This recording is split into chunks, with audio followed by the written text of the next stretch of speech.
channel, baby. Yeah. What it do, Half and J family. Welcome back to the channel, baby. It's your boy Half. And Girl J. And we back with another reaction video.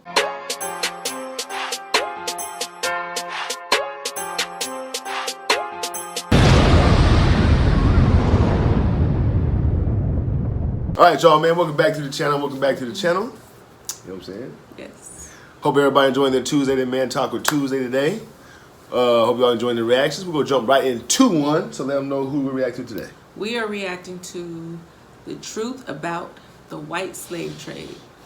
Forgotten history. Yes. So, I myself never knew about no white slave trade. Right. I'm pretty sure you have not I haven't either. So this should be very interesting for us. And, you know, we're a lot of people who be doing things like this sometimes be chasing the money about it. We're chasing knowledge. You know what I'm saying? That's what we're over here doing. We're chasing knowledge. Money comes and goes, but knowledge always flows. You feel me? Yes. So that's what we're over here doing. We're over here chasing knowledge. That's why we're doing the videos that we do. So anyway, let's jump into it. But before we do, everybody else out there who have not yet subscribed to the channel, go ahead and hit that subscribe button. Yes. Turn your post notifications on. Yes. Like and share this video. Yes. And comment down below, baby. Come and join the squad, man. Half and J. Yes. Plus, we already kicking Kicking off off what? Good vibes, baby. Good vibes. Boom. Boom.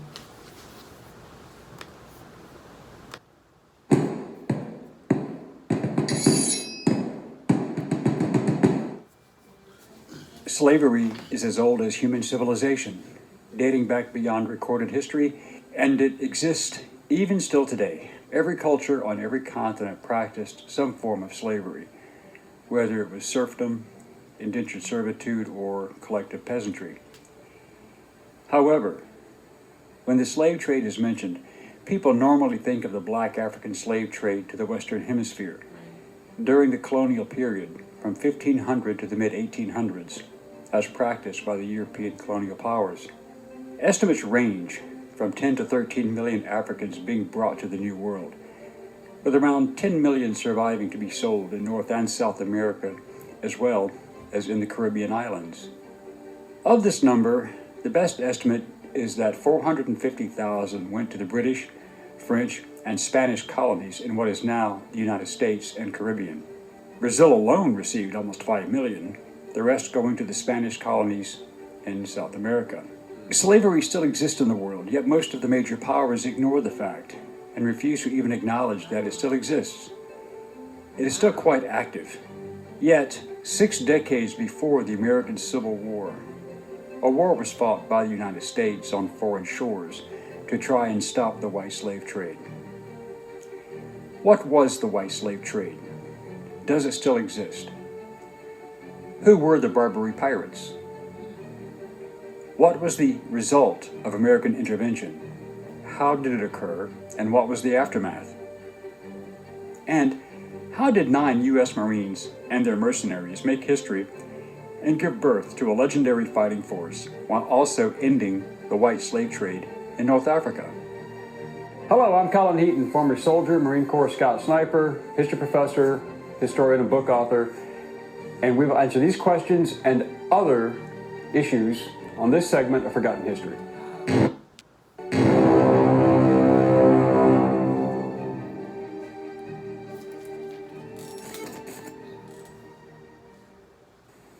During the late 18th and early 19th centuries, the world was on fire as France and Britain were engaged in the Napoleonic Wars, which was another series of conflicts just like the 7 Years' War, again involving every nation in Europe. The 7 Years' War was also known as the French and Indian War in the United States. Both these conflicts were fought on every continent and on every ocean and in every colony. Even during these protracted wars, the transatlantic slave trade continued. It was big business. While the European powers were destroying each other, Thomas Jefferson became the 3rd president of the United States from March 4th, 1801 to March 4th, 1809, and he had several major issues to contend with. The Louisiana Purchase of 1803 from France doubled the size of the United States. The Yazoo territorial disputes in western... So they bought that from France. Mm-hmm. Man. I never knew that. Time, and he had several major issues to contend with. The Louisiana Purchase of 1803 from France doubled the size of the United States. The Yazoo territorial disputes in western Georgia were hotly contested. The launching of the Lewis and Clark expedition in 1804 to explore the newly acquired country, and the contested issue of slavery. In 1806, Jefferson denounced the international slave trade as a violation of human rights and called upon Congress to criminalize it. Congress responded by approving the act prohibiting importation of slaves the following year.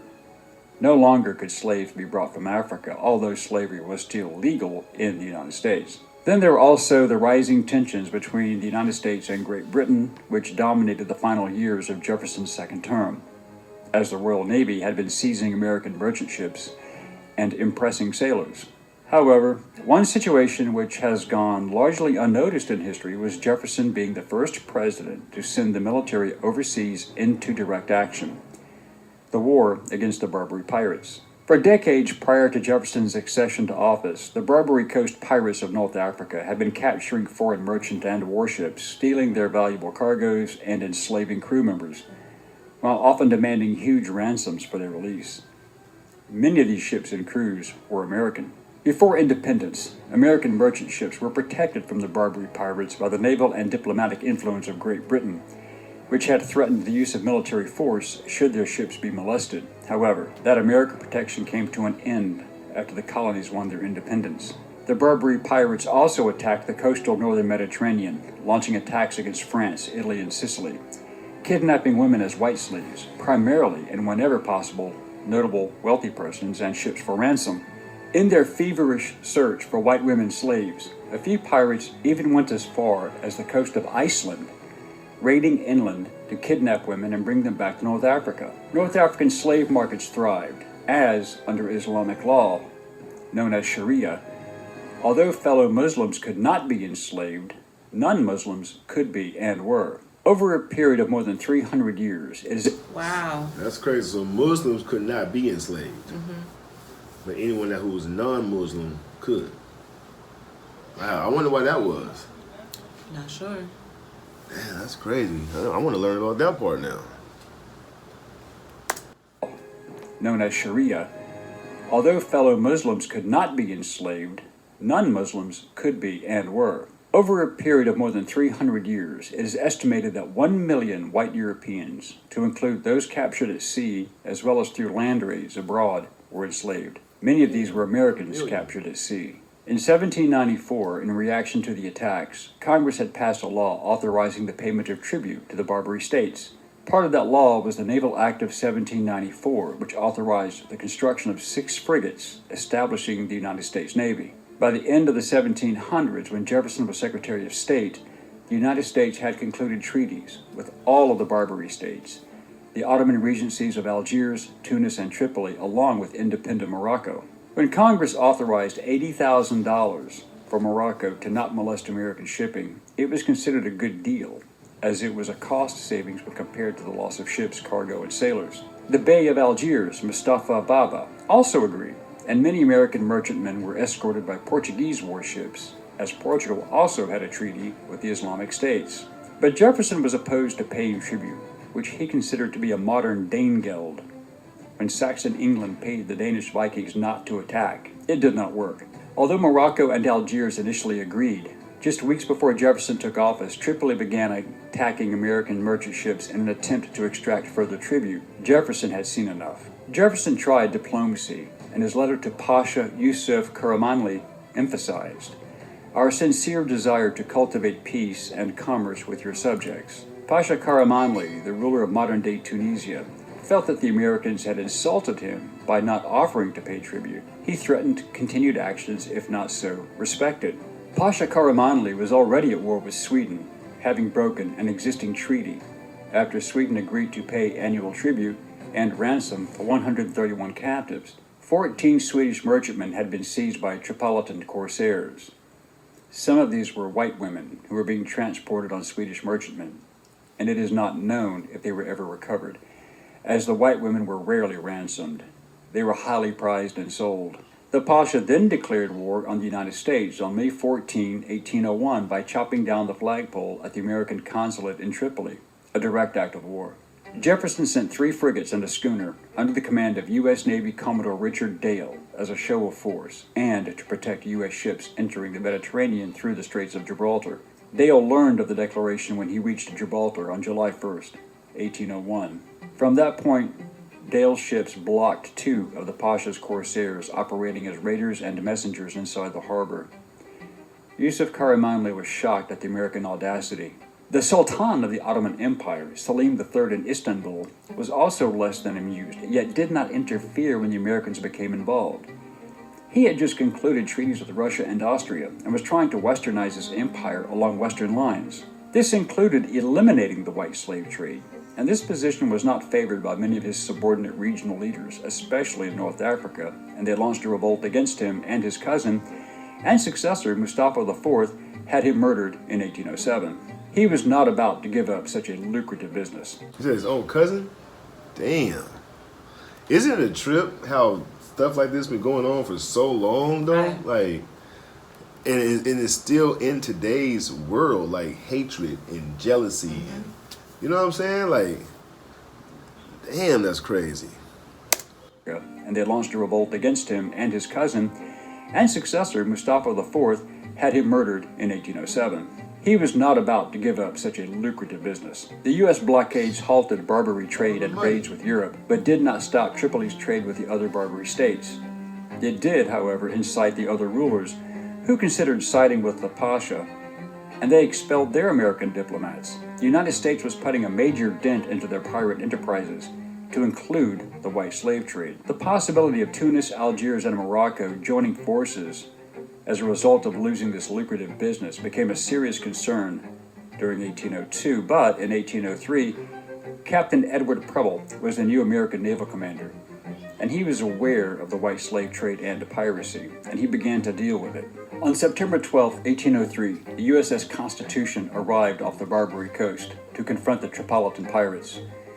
In October 1803, the frigate USS Philadelphia ran aground and was attacked and seized, and the 307-man crew was held for ransom.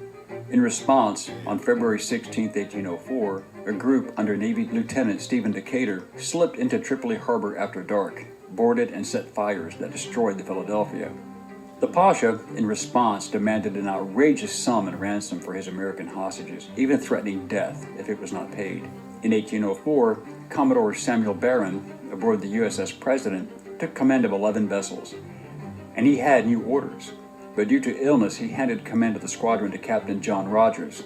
Jefferson had again seen enough and decided to take direct and immediate action. He sent the order.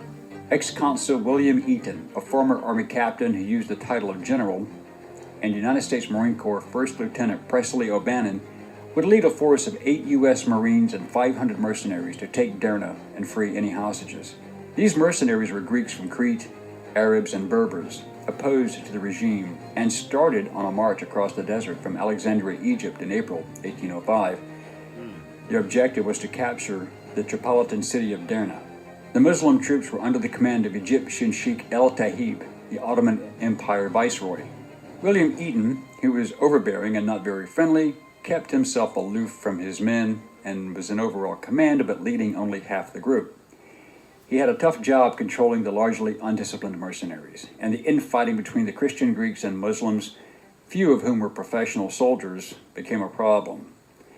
His promises of money and loot once they took Darna was looked upon skeptically. So the Christian Greeks and the Muslims were fighting amongst each other then. I'm curious on why the Muslims were excluded from being enslaved, though. That's I'm still stuck on that part right there. Right. I'm very interested in that, though. If you guys know why, please in comment down below, let us know. I'm curious about that. His promises of money and loot once they took Darna was looked upon skeptically. However, O'Bannon and his 8 Marines embedded with their mercenaries shared food, hardship, water, and earned their trust. O'Bannon decided to take the Muslims from Eaton, exchanging them for his Greeks. The Marines built a strong fellowship by not denigrating the Islamic faith. They discussed their similarities and differences. O'Bannon also knew that many of these men had either been hostages themselves or had lost friends and family to the white slave trade. Eaton reported in May 1805, quote, "Our only provisions are a handful of rice and 2 biscuits a day," end quote. From March 22nd to March 30th, several Arab mercenaries under the command of Sheikh Hamid el-Tahib staged mutinies. By April 8, when he crossed the border into Libya and Tripoli, Eaton had quelled the Arab mutinies, but he could not stop the desertions. In late April, his army finally reached the port city of Bomba, some miles up the coast from Darna, where U.S. Navy warships USS Argus, Nautilus, and Hornet, with Commodore James Barron and Captain Isaac Hull, were waiting for him. Eaton received fresh supplies and the money to pay his mercenaries. Argus gave an additional cannon to the troops. On April 26, Captain Hull's ships then opened fire and bombarded Darna's batteries for an hour. Meanwhile, Eaton divided his remaining army into 2 separate attacking parties. The attack began at 14:45 hours, with Lieutenant O'Bannon and his Marines leading the attack with 50 inexperienced Greek gunners. Eaton's force was halted due to high volumes of enemy musket fire, but O'Bannon pushed his men through the inaccurate fire, as witnessed from the ships.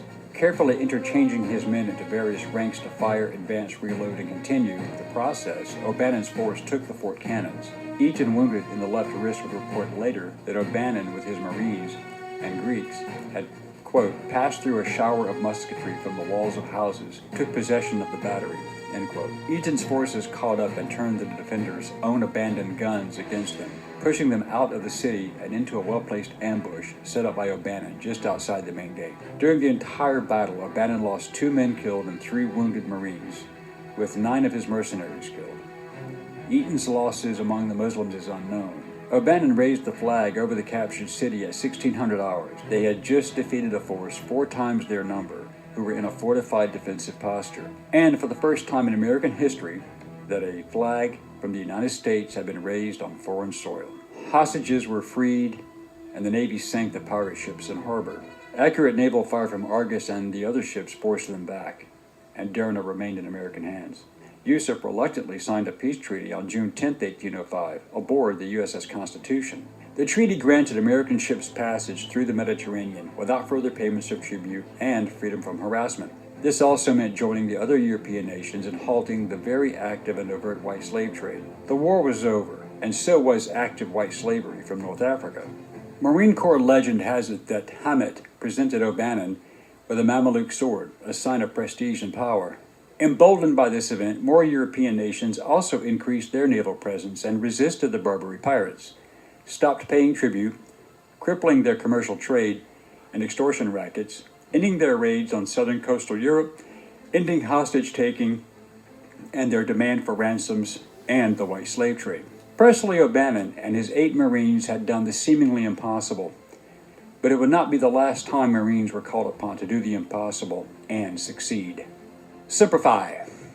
We hope you enjoyed this segment of Forgotten History. Please click like. The Marines, though, Right. those are the ones that's always front line. You know what I'm saying? Out there doing the dirty work. It's just crazy how extortion, kidnapping, murder, you know, all that was still going on way back in the 18th centuries. Mm-hmm. You know, it just, I don't know how some people look at that and view that, but it just trips me out that how the world has been for so long. Like, it's like everybody's jockeying for a position. Everybody's jockeying for power. Power. You know what I'm saying? It's power is everything. You know what I mean? So, and it's been going on from day one. You know, from day one. You know, it's a trip. And jealousy. You know what I mean? Hatred.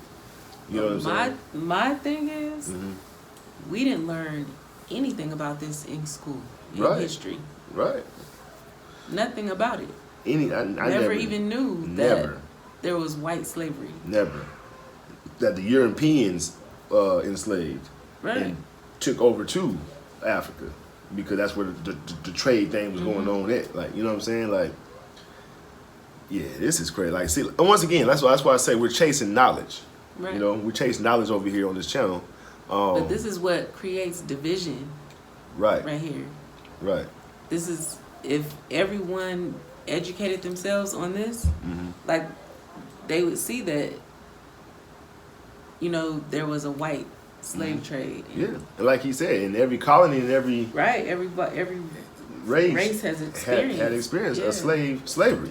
You know what I'm saying? In some type of way. Right. It just the blacks are highlighted. You know what I mean, for the slave, for the Divide and conquer. Yeah. So that's a trip. But anyway, like Davis and Goliath. You know what I'm saying? But anyway, y'all comment down below, let us know what y'all thought about that, man. And let's get into some shout outs. Okay, first shout out goes to Aaron Taylor. What's up, Aaron Taylor? Aaron Taylor, what's going on? Shout out to you. Hope you definitely enjoyed that reaction. Let us know what you thought about it. Yes. It's definitely interesting. Yes. Hope you definitely enjoyed it. I know we did, for sure. So comment down below, let us know. Second shout out goes to Jeanette. What's up, Jeanette? Jeanette, what's going on? Shout out to you. Hope you definitely enjoyed that reaction as well. Yes. Comment down below. We love you guys. Yes, we do. Thank you for everything. Yes. Thank you for shooting us all this knowledge that we can absorb and share with the world out there. Yes. Right? Right. All right, so we'll catch y'all in the next reaction video. Yes. Peace. Peace.